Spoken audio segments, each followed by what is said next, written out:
मैं नितेश कुमार मिश्रा, इतिहास विभाग, डीएवी पीजी कॉलेज सिवान। आज हम मौर्योत्तरकालीन समाज पर चर्चा करेंगे। मौर्योत्तरयुगीन सामाजिक व्यवस्था के मूलाधार परंपरागत वर्ण व्यवस्था एवं जाति व्यवस्था बनी रही। इस काल में कुछ ऐसे नए तत्व भारतीय समाज में शामिल हुए जिन्होंने इस सामाजिक संरचना को गहरे स्तर से प्रभावित किया है। ये तत्व थे बड़ी संख्या में विदेशी यात्रियों का भारत आना, भूमिहीन के कारण जनजातीय क्षेत्रों में भी सभ्यता का विस्तार, शूद्रों की आर्थिक स्थिति में सुधार।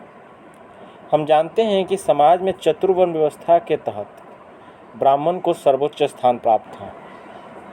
उन्हें प्रभुत्व मात्रा में दान दक्षिणा मिलने लगी, जिसमें भूमिदान सर्वप्रमुख था। सबसे महत्वपूर्ण बात यह थी कि ब्राह्मणों ने क्षत्रिय का कार्य राज शासन भी अपना लिया। जैसा कि गौतम धर्मसूत्र में आपद स्तंभ विधान में ऐसा कहा गया है कि विपत्ति के समय वर्ण अपने जो कर्म निर्धारित हैं उसके विपरीत दूसरे वर्ण के कर्म को भी अपना सकते हैं। इसी रूप में ब्राह्मणों का कर्म से हटते हुए क्षत्रियों का कार्य राज शासन भी ब्राह्मण इस दौर में करने लगे थे। शुंग शासक का हम देखते हैं, पुष्यमित्र शुंग एक ब्राह्मण था। अनेक ब्राह्मण राजवंशों की स्थापना भी इस युग में होती है। शुंग वंश, कण्व वंश, भारशिव आदि आदि। वैश्यों एवं शूद्रों की स्थिति में भी इस दौर में परिवर्तन आता है।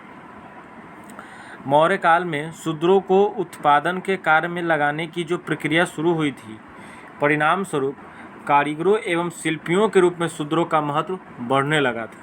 हम देखते हैं कि मौर्य काल में शूद्रों को सैनिक कर्म में भी लिया जाने लगा था और कई शिल्प शूद्र के साथ भी जोड़े गए थे।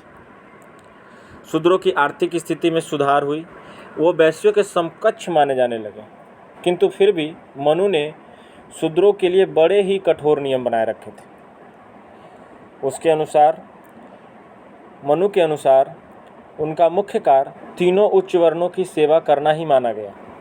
शूद्र वर्ण में इस कठोरता के कारण बहुत असंतोष था। इसमें आश्चर्य नहीं कि वर्ण व्यवस्था को मान्यता न देने वाले विदेशी शासकों के अधीन जो शूद्र थे वे ब्राह्मण विरोधी हो गए। फलतः समाज में तनाव की स्थिति उत्पन्न हो गई, जिसे पुराणों में कलियुग के रूप में दर्शाया गया है। यह तनाव वैश्य एवं शूद्र द्वारा राजसत्ता को अस्वीकार करना, राज्य को कर नहीं देना आदि विभिन्न घटनाओं से उत्पन्न हुई थी। संभवतः इस स्थिति पर नियंत्रण पाने के लिए ही राजाओं ने भूमिदान की प्रथा को प्रचलित किया और दान ग्रहीता को आगे प्रशासनिक अधिकार भी दिया गया, जिससे वह कर की वसूली कर सके। साथ ही साथ जो क्षेत्र दान में दिया गया उसके प्रशासनिक और न्यायिक नियंत्रण भी उस दान ग्रहीता के पास चले जाते थे। इस काल की सामाजिक व्यवस्था की एक अन्य महत्वपूर्ण विशेषता थी वर्ण संकरों की संख्या में वृद्धि।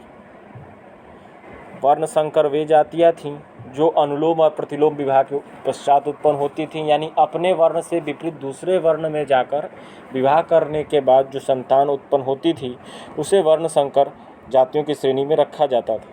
वस्तुतः इस काल में विदेशी जातियों की उपस्थिति, जिनके पास राजनीतिक एवं आर्थिक शक्तियाँ तो थी, वर्ण व्यवस्था के लिए संकट के कारण बन गए थे।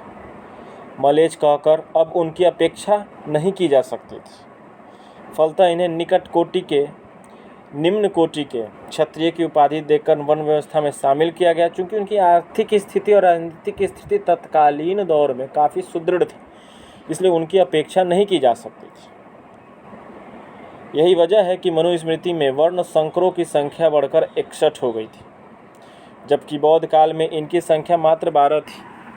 विदेशियों के आगमन से जो सामाजिक तनाव उत्पन्न हुआ, उनका एक प्रायोगिक समाधान वर्ण संकर की परिकल्पना में दृष्टिगोचर होता है। वर्ण संकर की परिकल्पना के अतिरिक्त विदेशी तत्वों के आत्मसातीकरण में धर्म का भी सहारा लिया गया।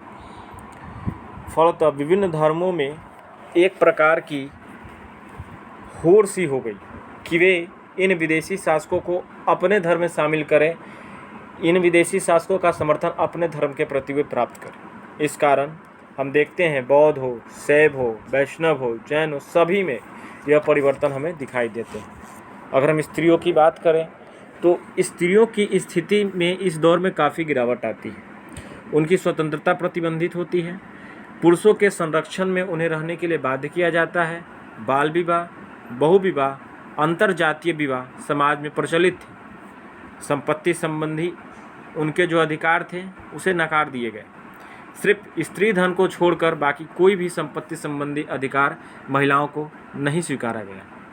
उनके शिक्षा संबंधी अधिकार सीमित किए गए। कुल मिलाकर स्त्री की स्थिति मौर्यों की तुलना में दयनीय होती चली गई।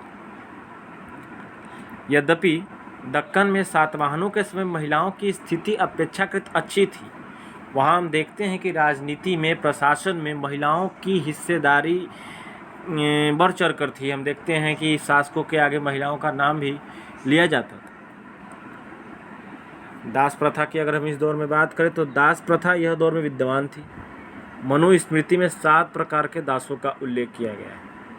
इस प्रकार के समाज में जो परिवर्तन हो रहे थे उससे परंपरागत वर्ण व्यवस्था को चुनौती मिल रही थी। समाज में तनाव उत्पन्न हो रहा था। इस चुनौती के समाधान के रूप में मनु ने एक जटिल सामाजिक व्यवस्था की रूपरेखा खींची है और इसे स्मृति साहित्य के माध्यम से विनियमित करने का भी प्रयास किया। इसी क्रम में ब्राह्मणवादी विशेषाधिकारों पर बल दिया गया और स्त्रियों की स्वतंत्रता को सीमित किया गया। रहन सहन की अगर हम बात करें तो विदेशियों के आगमन से समाज में रहन सहन में काफ़ी परिवर्तन आता है। भारतीयों ने कुशान से लंबे कोट, जो कनिष्क काल में देखते कनिष्क पहना हुआ है अपने सारनाथ की मूर्ति में, पतलून, बूट, घोड़े की लगाम, जिन आदि तत्वों को ग्रहण करता है। जिन और लगाम आने से जहाँ घोड़े की गतिशीलता बढ़ जाती है और सवार जिस पे बैठा रहता है उसकी सुरक्षा भी बढ़ जाती है। इस प्रकार हमने देखा कि मौर्योत्तरकालीन समाज में स्त्रियों की दशा में दिन प्रतिदिन गिरावट आती गई। वर्ण व्यवस्था का जो ताना बाना था वो काफ़ी उलझ गया था। विदेशों से आए जातियों की संख्या काफ़ी बढ़ गई थी। इस प्रकार समाज में काफ़ी तनाव व्याप्त था, यानी 4 वर्णों में काफ़ी तनाव व्याप्त था। इस प्रकार हमने मौर्यकालीन समाज के बारे में पढ़ा। धन्यवाद।